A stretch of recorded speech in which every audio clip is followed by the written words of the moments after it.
Hello and welcome back to ESPR Boxing. It's Niall and I'm delighted this week to be joined by not only a fellow Irishman but a fellow Dub, Emmet Brennan, ahead of his American debut next Thursday. We're 5 days out now. He'll face the American Devon Lee at Sony Hall in Times Square on March the 7th. Yeah, Emmet, let's jump into it. First of all, how are you? How's it going? How's camp going for this one? And how's New York treating you in general? Yeah, look, camp has gone. I'm never really in camp because I'm never really out training. So training's going well at the moment. Pointing a lad to Vaughan Lee. He's from Queens in New York, so a little bit of a local fighter. He's 11 wins and 10 losses, but I've been reassured by people over here the second I landed that he's no idiot. He will come to fight.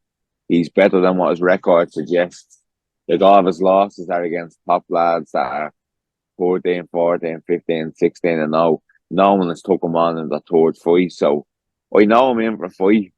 The likelihood is I won't get him out there. It's gonna go the 8 rounds. So um that's to give me added motivation to train and not look past this guy because it's easy to look past the guy when you say 11 and 10. So I'm happy I came out here that early and I got told this. I probably wouldn't have taken him lightly anyway, but at least I'm assured that he's a good boxer, and I'm going to be in for a tough night. He's going to come to win, so it's not all going to be one sided. Which for me, I'm a lot happier about because I'm coming off to New York and I'm making my debut. I wouldn't like to come in and just stop someone that doesn't know how to box in a round or two, and people have bought tickets off you. And when you come back over here, hopefully in the summer, they're going to say, "Well, I'm not going to buy a ticket for that for you. You fought a bum." So at least I have a live opponent in front of me, and that's going to bring the best out of myself. Yeah, exactly. Like as you said, you look at his record and it could flatter to deceive, but if you kind of do a deeper dive into it, he has fought top opposition, as you said, the likes of Elvis Figueroa, Daniel Blancas, unbeaten fighters and even more than that, he's fought a lot of kind of unbeaten fighters and he even took the unbeaten record of one of them last year, Keontae Irving, he fought last year and beat him. So he's definitely no slouch for a third fight of a professional career. Just something you touched on there, like as in terms of your mentality to this fight, is it is a stoppage something that you're looking for? Something that you're actively searching for. He's only been stopped once. That was by Shane Mosley Jr., a top fighter. So is it a case of not forcing the stoppage, but kind of that being on the agenda to get him out of there, or is it just win? If it comes, and just win at all costs, really? Yeah, look, obviously I would love to stop it. It's going to be a great fight. It's going to be an entertaining fight either way because he comes forward non-stop. I go forward non-stop. We're going to meet in the centre of the ring. I think I will break him down. Um, I think I could potentially break him down and get me out there late on. If that doesn't happen, it doesn't happen. Like it doesn't bother me. It's about winning at all costs now. Once it's an entertaining fight and I get the win, that's the main thing for me at the moment. Obviously, like your ego, you want to get a knockout, especially on your New York debut. That's what you do want. But if you look at it realistically, he's been stopped once in 23 fights. He's fought top opposition who couldn't get him out of there over 8 or 10 rounds. So the likelihood of stopping this guy, as you said, he's a good boxer. He's not a bum. He's not here to just get a paycheck and go home. The likelihood of stopping is going to be minimal. But if the opportunity comes, I'm definitely going to go for it. But at the same time, it's about looking at things from a smart way. Like you're not gonna leave yourself vulnerable by going for the knockout because he's a few knockouts on his record. As you said there, I think he's been beaten 6 times in his last 8, but the two victories are one against a lad that was 17-0 and one against a lad that was 12-1 or something. And they both came from stoppages. So it's about being smart in this fight. But like always, if the opportunity comes to stop him, I'm going for it. Yeah, good stuff, good stuff. So yeah, I suppose next I just want to talk about the whole thing of fighting in New York. It's your American debut. It must be, I can imagine when boxers turn over, they have a couple of dreams, fighting their hometown, which you done the last time out. A great occasion against Jamie Morrissey and a great fight in Dublin, just literally around the corner from where you grew up, like where you're from. It must have been incredible, like bucket list stuff. But what are your thoughts on now your American debut and when you got the call fighting in New York? It must be a dream, is that not only to fight in America, also to fight in New York? Like it's a city that you've been open about, you know, for your past struggles after the Olympics. It's kind of where you lost yourself in a way. And to come back here now and fight on a card in Times Square at Sony Hall, it must be incredible, is it? Yeah, like I never like these are probably the best days of my life, and you don't realize them when you're in it. Now I'll probably look back in the next 5 or 6 years and think, Jesus Christ, I've done this, I've done that.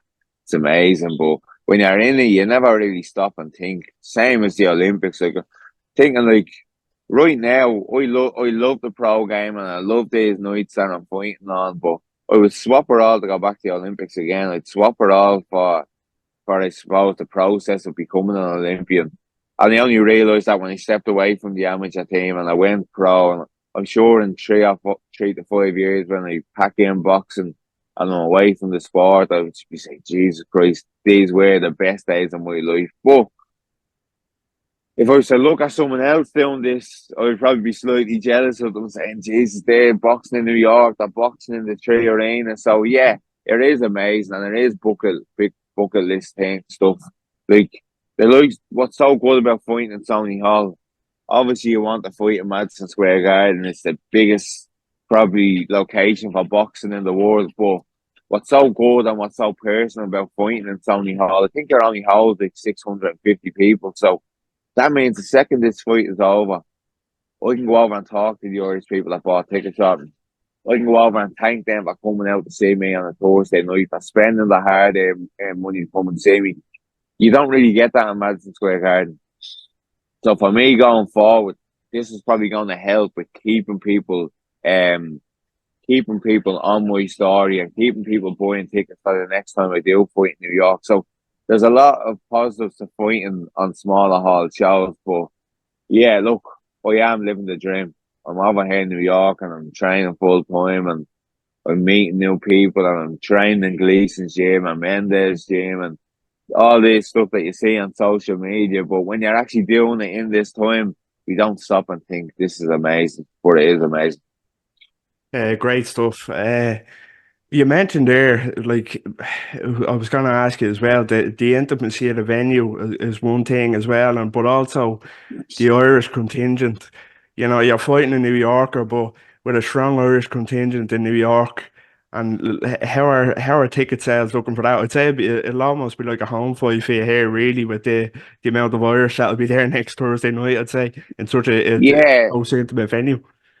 yeah, so it's a small venue, so you don't get too much tickets. I know we've done over 100 tickets, which is good because I've only been here 2 weeks. Now I've just sort of passed on the tickets to a lad, Joe Bourne, that runs the bar over here.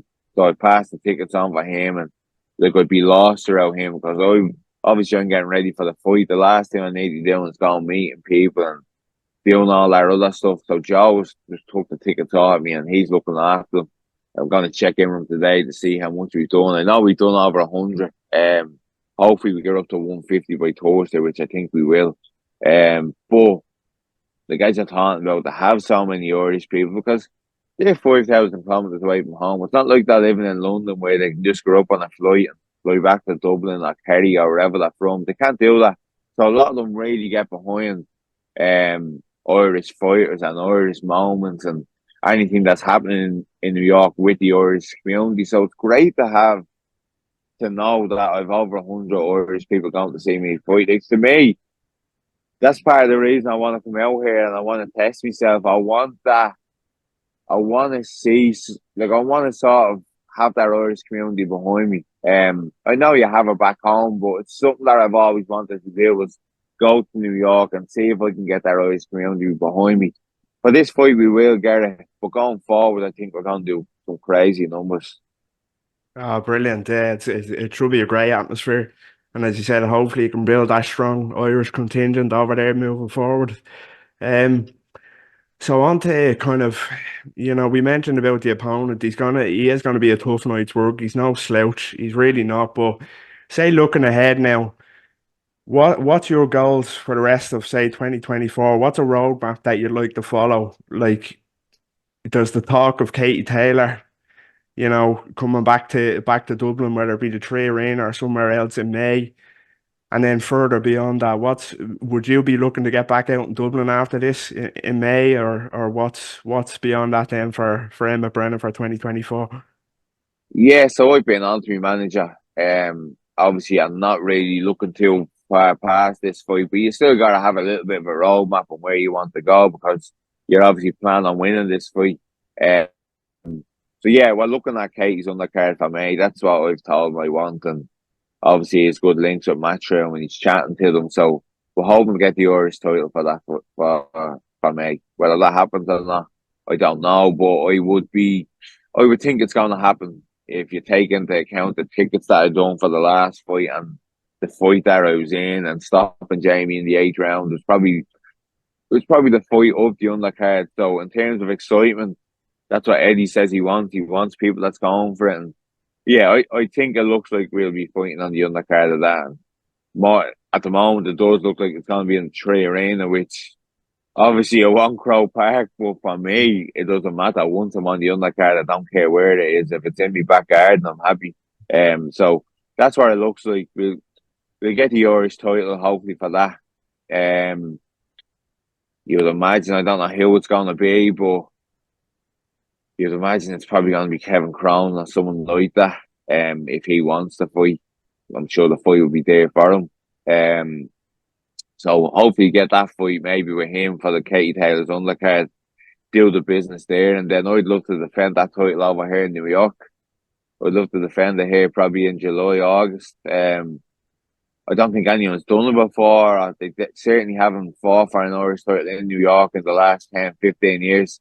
I think in terms of numbers and the ground-wide profile, I think that could be unbelievable. Something for the Irish community over here to really get behind, to catch the imagination of them. As you said there just a few minutes ago, they get behind anything Irish. But if you're fighting for an Irish title in New York, you're going to do ticket sales in the thousands. Like you'll do serious, serious numbers. I can't grab the amount of Irish that's over here. Like actual Irish people, not second and third and fourth generation. The amount of people from the likes of Roscommon, Fermanagh, Donegal, Dublin, Kerry, Galway. The amount of people that are just bumping into over the last few days. I was up Yeah, with the New York Gaelic team there on Wednesday night, and a large population of their team are actually American lads that have been born to Irish parents, but there's probably about 20, 25 lads on that team that are from Ireland that they've yeah, just relocated over to New York. So that's what we're looking at, hopefully, for the summer. And then from there, whether we vacate the Irish title or, sorry, just a car going by, whether we vacate the Irish title and move on for maybe a North American title, or if we're back in Ireland, move on for the European title, hopefully by the start of 2025. But we're looking to move fast and we're looking to be in live fights. good stuff. Yeah, just that yourself against Kevin Cronin over here would be amazing. Like if it was anything like the Jamie Morrissey fight, it'd be great. And speaking for the Irish people, to get Croker would be the dream for fans and fighters. I'd say it'd just be incredible. But if it's a Tree Arena, more intimate Tree Arena, that'd be outstanding too. So hopefully, yeah, hopefully you get that. And then, as you Yeah, and mentioned, you look at, sorry, Farrell, you look at the yeah, atmosphere that was there the last time, and the thing that I want me and Kevin Cronin for is it's Dublin versus Kerry. You yeah, have that all rivalry in the Gaelic football and in just Gaelic in general. So there's always been a rivalry there, Dublin versus Kerry. So it's a very easy fight to build up, and it's very easy for people to get behind. I have a fan friendly style. He's a fan friendly style. Unlike Jamie, what we knew in the last fight, Jamie sort of fades in the last 4 or 5 rounds. We know Kevin Cronin comes on in the last 4 or 5 rounds. So the back end of that fight, if it gets that far, it'll be a humding. I'll be back and forth. It'll be quality. So that's the reason why I'm sort of looking for that. An easy fight to build. And in terms of the second half of that fight, it's going to be top quality. Yeah, as you mentioned, like the rivalry, the Dublin and Kerry rivalry, it'd be great to see that transition over to boxing. Like I know for people outside of Ireland that might not understand it, Mm. it'd be a great atmosphere, all right. So yeah, hopefully that gets done, and then as you mentioned, back to America to hopefully you do well for yourself there and defend it and build that Irish kind of stronghold over there. It'd be fantastic. So yeah, thanks a lot, Emma, for talking to us and. That's Emmet Brennan's thoughts ahead of his American debut on next Thursday, not long to go now, March 7th against Devon Lee at Sony Hall in Times Square. Emmet, all the best and yeah, best of luck and take care and hopefully speak again. Appreciate it. Thanks for having me on. Cheers.